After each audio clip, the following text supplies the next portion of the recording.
Até que ponto rejeitamos as aparências? Até que ponto permitimos que a verdade espiritual ocupe nossa consciência, além da leitura que fazemos? Aqui devo introduzir uma palavra de cautela.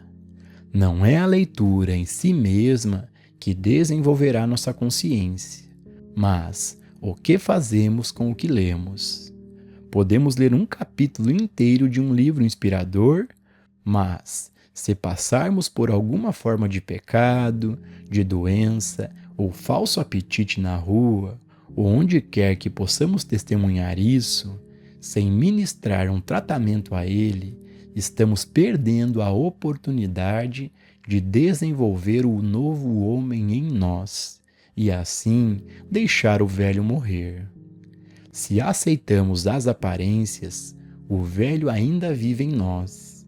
Mas, se ao vermos o pecado, a doença, a carência ou o acidente, deixarmos essas palavras da verdade viverem em nós, então dizermos: não devo aceitar as aparências, devo aceitar a onipresença de Deus. Não apenas poderemos curar, elevar, reformar ou perdoar alguém, mas alguma parte do nosso velho homem morre no momento em que aplicamos uma verdade a uma situação específica. Essa verdade ganhou vida em nós, mas só poderia vir do novo homem. Não pode sair do velho homem, porque não há verdade no velho, nenhuma verdade nele mesmo. Ele não está sujeito às leis de Deus, nem mesmo pode estar. Todos conhecemos os pequenos aborrecimentos da vida familiar. A própria proximidade de viver com 2, 3 ou 4 seres humanos geram irritações. O velho vive em constante reclamação sobre isso, deixando-se influenciar pelas condições externas, respondendo a elas com censura e exasperação. Mas, na proporção em que uma palavra da verdade pode vir à nossa consciência e dizemos: ah não, é aquele velho homem aparecendo de novo. Ah não, há um Cristo habitando em mim e nele ou nela. Nesse grau, mostramos o novo homem que está se desenvolvendo em nós. Na proporção, então, como não reagimos mais às aparências, como elas são humanamente, nesse mesmo grau, podemos dizer quão rapidamente estamos morrendo para o velho homem e renascendo para o novo. Estamos hipnotizados pelas notícias? Os jornais, o rádio e a televisão nos dão as notícias do dia, e é possível determinar o grau de nosso progresso no caminho por nossa reação a essas notícias. Se tememos todas as más notícias, o velho homem está muito no comando de nós. Mas, se chegamos ao ponto de dizer: sim, essa é a cena humana, a mente carnal, mas, felizmente, eu sei que minha vida depende de Deus, que toda a vida real, depende de Deus e não do homem. Felizmente, sei que, em última análise, ninguém vai encontrar um sistema que nos torne a todos prósperos. Portanto, não tenho que temer o que esses homens estão dizendo. Minha prosperidade individual é a manifestação de meu próprio estado de consciência. Houve homens que se tornaram milionários em tempo de pânico, e houve homens milionários que perderam tudo o que tinham em tempos de alta. Os tempos não tornam uma pessoa rica ou pobre. É o que está acontecendo em sua consciência que a torna rica ou a torna pobre. Então, se estamos com medo do mercado comum, ou Se estamos com medo de algum novo governo, estamos reagindo. O homem velho em nós está trabalhando. Mas, se pudermos ouvir ou ler todas essas notícias e perceber, meu destino não depende do homem cujo fôlego está em suas narinas. Meu destino depende do grau de consciência de Deus que eu atingir. Então, o novo homem terá nascido em nós e estará se desenvolvendo. Por estes sinais, podemos ver que realmente estamos passando do estágio do velho para o estágio do novo homem, do estágio do homem natural, que não está sobre as leis de Deus, ao estágio daquele homem que tem o seu ser em Cristo e que está sob a lei de Deus. Estamos passando do estado humano para o estado espiritual de consciência, na proporção do nosso esforço, do tempo e da devoção que dedicamos aos nossos estudos, às nossas meditações e nossas práticas espirituais. Perdendo o conceito de Deus. Quando somos crianças indefesas, nossos pais e nossas igrejas apresentam conceitos de Deus para nós, que não temos como negar ou refutar. E por causa da autoridade investida em nossos pais e instituições, esses conceitos podem ser facilmente forçados a nós. Poucos são os que são capazes de superar seu condicionamento inicial a ponto de descartar os conceitos de Deus aos quais foram ensinados na infância. Poucos são os que conseguem por si mesmos começar a buscar a Deus.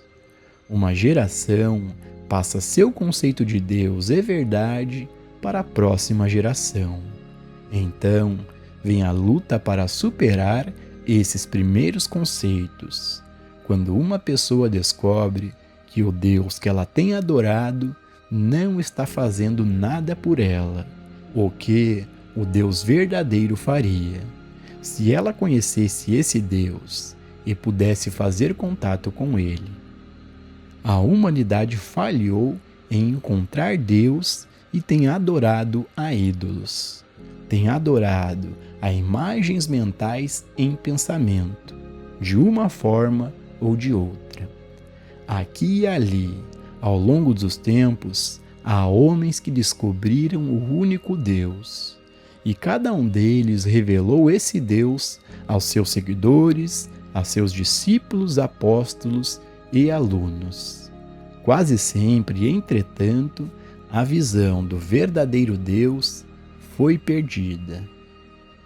O Mestre deu sua vida para que fosse revelado que Deus está no meio de nós, que seu nome é Eu, para que nunca mais procuremos Deus no céu, nem busquemos Deus nas montanhas sagradas, nem nos templos sagrados ou em livros sagrados, mas que percebamos que o lugar onde estamos é solo sagrado, porque eu estou aí. Eu, o Todo-Poderoso, estou no meio de ti e nunca te deixarei, nunca te desampararei. Tens fome? Não te preocupes com o pão do padeiro ou com a carne do açougueiro, pois tem no meio de ti o eu que eu sou. E eu sou a carne, eu sou o seu pão, o seu vinho e sua água. Se buscares este eu no meio de ti, porei uma mesa para ti no deserto. Servirei uma mesa diante de ti no deserto. Mais ninguém, nem amigos, nem parentes, nem banqueiros, servirei essa mesa diante de ti no deserto, se olhares para o eu que eu sou, no meio de ti. Depois de recebermos essa revelação, estamos livres. Estamos vivendo, nos movendo e tendo nosso ser em Deus e Deus em nós. Não é de se admirar que muitos homens tenham sido perseguidos até a morte por revelarem ao povo aquilo que lhes dará sua liberdade eterna, de modo que, uma vez sabendo disso, nunca mais estarão em escravidão a qualquer homem ou sistemas de homens. Não há força e não há poder que possam resistir ao conhecimento de Deus. Vinde a mim, todos vós que estáis cansados e oprimidos, e eu vos aliviarei. Quando chegarmos a este eu dentro de nós, nenhuma algema será colocada em nossa alma, em nossa mente ou em nosso corpo. Mas isso é apenas quando aprendemos a conhecer Deus corretamente. Descarte o velho homem ao conhecer o eu. Assim como existiram muitos mundos e muitos deuses, você e eu individualmente fomos muitas pessoas. Mas, apesar das muitas máscaras que usamos, ainda somos cada um de nós. Duas pessoas e uma delas deve morrer. Um de nós deve ser afastado, e esse é nossa personalidade mortal. Aquela identidade que é um sentimento de separação de Deus, que não pode ser elevada e tornada espiritual. Um dos erros de todos os tempos foi acreditar que podemos tomar o homem natural, o ser humano, e torná-lo espiritual, e torná-lo filho de Deus. Isso nós não podemos fazer. A criatura que Paulo chamou de homem natural deve ser posta de lado. O homem da terra deve ser rejeitado. A mortalidade deve ser tirada de nós, para assim a imortalidade ser revelada. Para realizar esta morte do homem mortal, para que possamos renascer do Espírito, para que possamos ser elevados à estatura da humanidade em Cristo Jesus, devemos reconhecer o eu, este eu que está no centro de nosso ser, e perceber seu nome, perceber sua natureza e sua função. Porque o Mestre diz: eu vim para que todos tenham vida e a tenham em abundância. Devemos reconhecer individualmente que houve este eu que nasceu, que está condenado a morrer.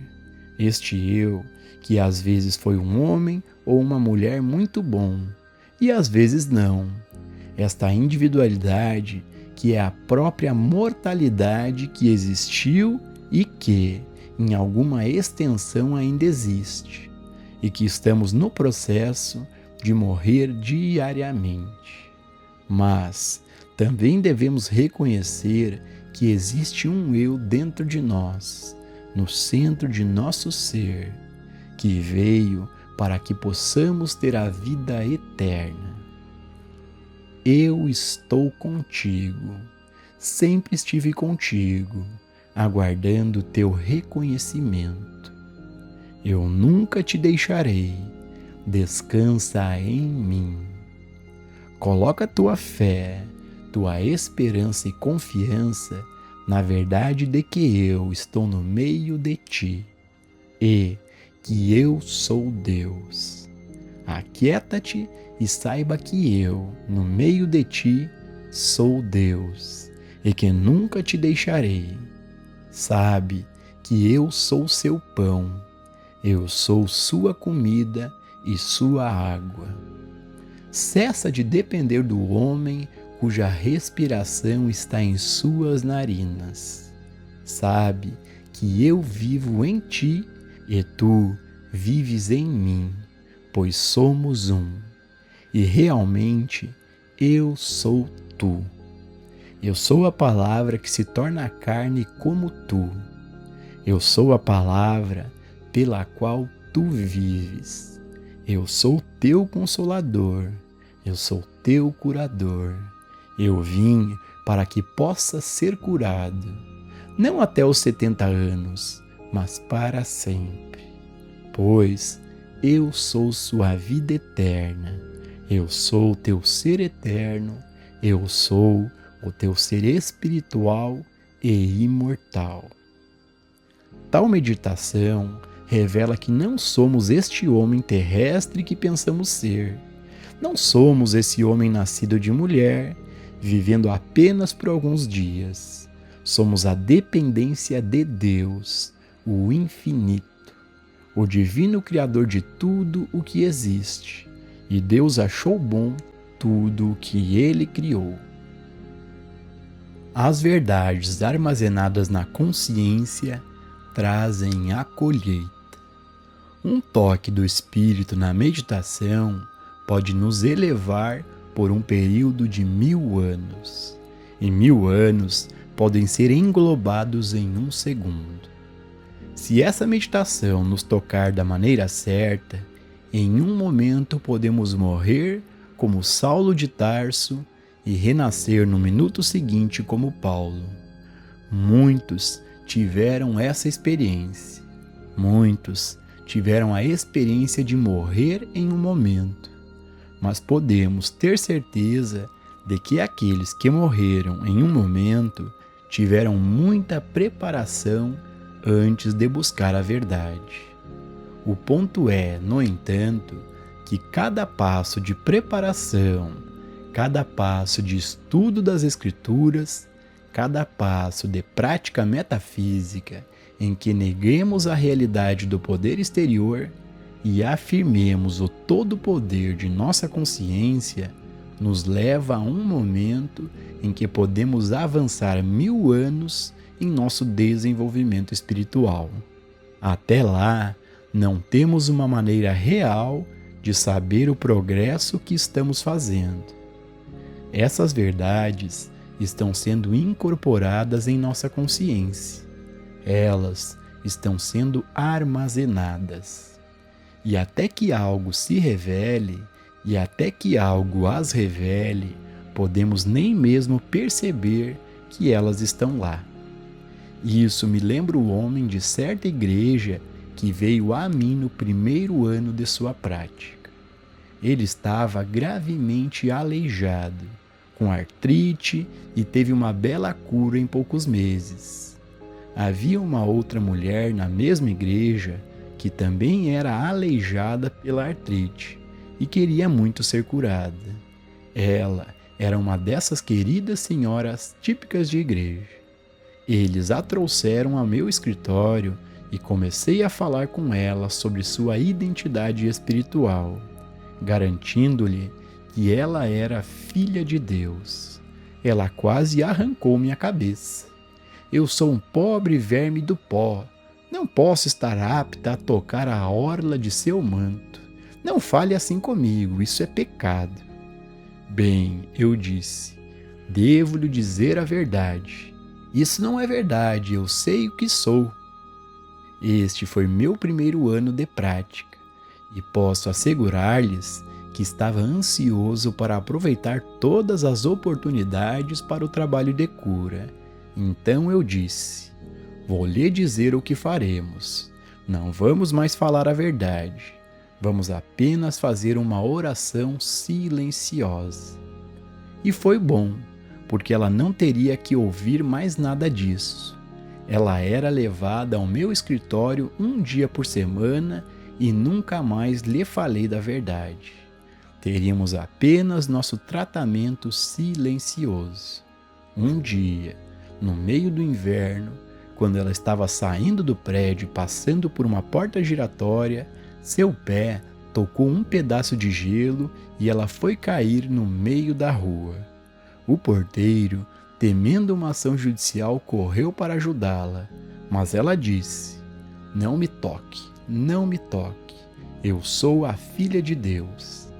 Ela me telefonou no dia seguinte, dizendo que sua artrite havia sumido e ela estava se sentindo muito bem, mas sentiu que havia cometido um grande pecado ao fazer aquela observação de que nunca mais voltaria ali outra vez.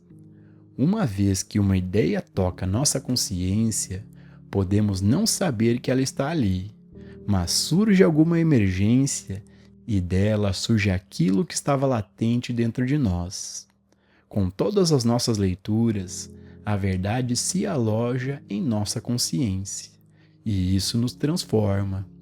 Estamos sendo renovados interiormente, dia a dia, com cada pedacinho de verdade que levamos em nossa consciência. Está lá, crescendo de uma forma cumulativa, e gradualmente chega o momento em que podemos olhar para trás e ver partes de nós mesmos que agora estão mortas. Medindo o progresso. Às vezes, quando olho para trás, posso me ver sentado em uma sala jogando cartas, fumando charutos e bebendo, e penso, não poderia ser eu, deveria ser outra pessoa. E não poderia ter sido eu, porque eu não poderia fazer isso agora mais do que pular do telhado. Essa é a memória que estou guardando de alguém que conheci uma vez. E, felizmente, está morto e enterrado, e não tenho mais nada além de uma memória. Agora, há outras partes de mim também, para as quais posso olhar para trás e ver que estão mortas, sejam medos ou sejam dúvidas. Quando uma pessoa está vivendo com base na consciência humana, tudo neste mundo deve ser temido. Mas esse homem se foi, e é assim conosco. A menos que possamos olhar para 5, 7, 10 anos atrás, não poderemos conhecer as partes de nós que já morreram. Uma aluna que estava completando 90 anos viajou milhares de quilômetros para vir para nossa aula de 1962 no Havaí. Certo dia, conversando com ela, ela disse: "O que me envergonha são as pessoas que vêm até mim e dizem que sou tão maravilhosa para a minha idade. Mas não sou diferente do que era há 40 anos. E é claro que ela não era. Ela não tinha consciência do tempo nem da idade, e por isso parecia um milagre. Para outras pessoas que esperam que uma pessoa com 90 anos esteja meio enterrada, é um milagre. O chamado para nós é abandonarmos essa falsa identidade, esse homem natural, essa criatura, esse homem cujo fôlego está em suas narinas, para deixá-lo morrer, enquanto renascemos reconhecendo: eu, no meio de mim, é Deus, que me criou à sua própria imagem e semelhança. Toda a vida infinita e divina de Deus é a vida do meu ser individual. Eu tenho acesso ao eu que está dentro de mim, que é Deus, pois eu e o Pai somos um. Eu sou a expressão, a manifestação e a descendência do eu infinito e divino que eu sou. E este eu está para sempre no meio de mim, para que eu possa ter vida e para que eu possa tê-la em abundância. Na quietude e na confiança, a verdade nos será revelada a partir do centro do nosso ser. Onde mais podemos buscar a verdade se o reino de Deus está dentro de nós? Não precisamos aceitar a palavra de um homem, a palavra de uma mulher ou de um livro. Temos o direito divino de ir ao centro de nosso ser e fazermos a pergunta: Pai, quem sou eu? Pai, o que eu sou? Pai, com que propósito fui criado à tua imagem e semelhança? Sei que, como ser humano, não estou cumprindo nenhuma função divina. E sei que, como ser humano, meus dias estão contados. Eu perdi o caminho. Agora, Pai, revela-te a ti mesmo e a teu plano, teu nome e tua natureza, minha relação contigo e tua relação comigo. Se formos sinceros buscadores da verdade, toda a verdade deve, por fim, ser revelada a nós de dentro, pois todo homem deve ser ensinado por Deus. Nenhum professor que não nos revele que temos acesso a todo o reino de Deus, da verdade, da vida dentro de nós mesmos, e que não dependemos de nenhum homem, de nenhum professor e nenhum ensino, é digno do nome de professor. Dependemos apenas do eu que se expressa como nós.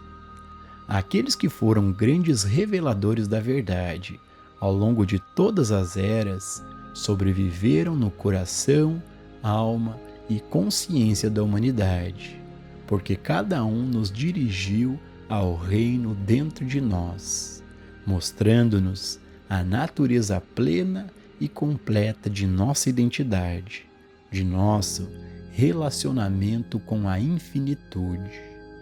Existe um processo de morte, mas não é a morte do corpo ou a morte da mente ou da alma. É interiormente recusar-se a aceitar qualquer coisa sobre nós que não seja de nossa natureza espiritual. No começo é difícil. É difícil deixar de lado aquele velho homem que gosta de algumas pessoas e não gosta de outras, que gosta de algumas nações ou raças e não gosta de outras. É um processo difícil, até que cavamos fundo e descobrimos que, porque há apenas um Pai, somos irmãos e somos irmãs.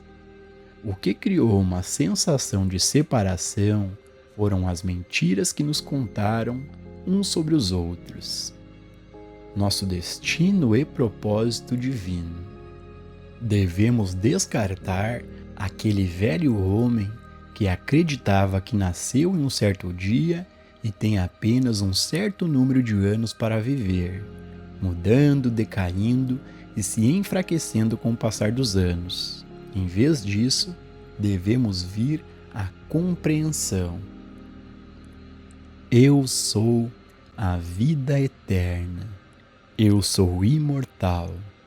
Eu sou a descendência do ser espiritual, do Altíssimo, do infinito e divino.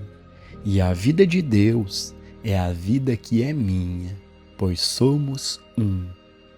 Minha vida é eterna, minha vida é imortal, minha vida é infindável, minha vida é imutável. Assim, morremos para aquele velho homem que tem enfermidades e renascemos para o homem que realmente somos, o ser que realmente somos, o ser imortal, o ser divino, o ser espiritual.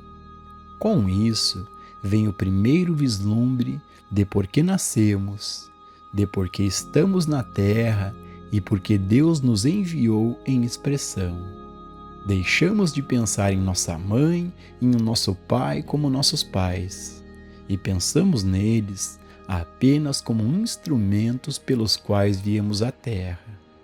Vamos por trás e além deles com esta pergunta: quem me enviou? O que me enviou? E por quê?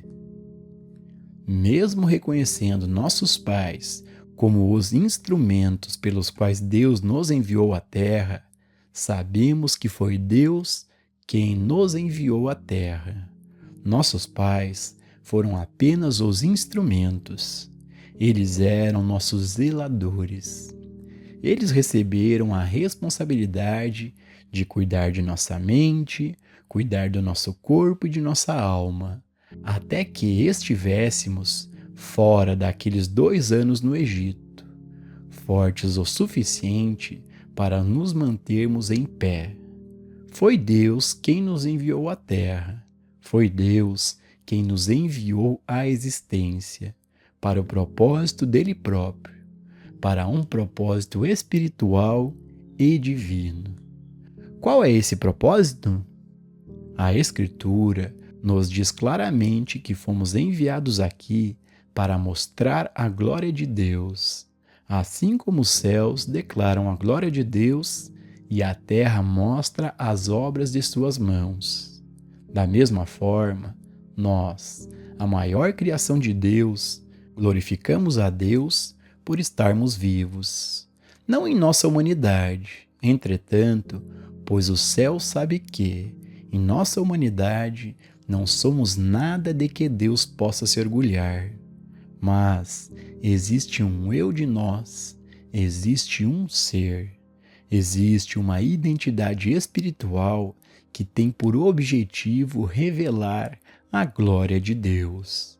Não testificando por nossa grandeza, por nossa sabedoria, por nosso amor, por nossa benevolência, mas testificando apenas por Deus, se expressando por meio de nós, Deus se revelando na terra por meio de nós, para que possamos ser irmãos e irmãs, para que possamos desfrutar a vida e realizar alguma função espiritual na terra, assim como há uma função espiritual no céu.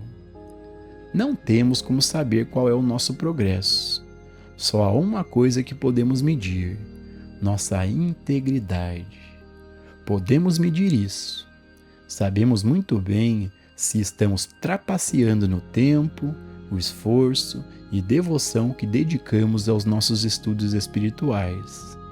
Sabemos se estamos gastando muito tempo em uma direção que não temos o direito de seguir, enquanto deveríamos estar em nossos estudos espirituais, em nossas meditações e em nossas práticas espirituais. É claro que, toda vez que encaramos dessa forma, devemos reconhecer isso. Assim como estou semeando, assim colherei. Aquilo a que dou minha consciência neste minuto está determinando o que sairá de minha consciência na próxima semana, no próximo mês, no próximo ano ou daqui a 10 anos. Então, se eu realmente quero morrer para a velha humanidade, mesmo que no momento não pareça haver nenhum fruto disso, prossigo para o alvo, pelo prêmio da vocação celestial de Deus em Cristo Jesus. Notas de gabinete. Durante este mês de maio, eleve-se a consciência desta mensagem estudando diligentemente sua lição.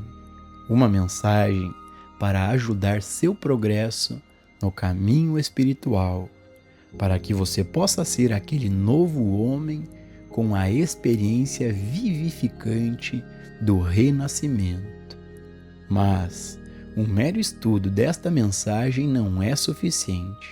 Com ela deve vir a prática dia a dia, momento a momento, de transferir o poder do reino do efeito para o reino interno, onde todo o poder pode ser encontrado. Sim, é preciso estar alerta, mas à luz deste objetivo, isso não vale a pena?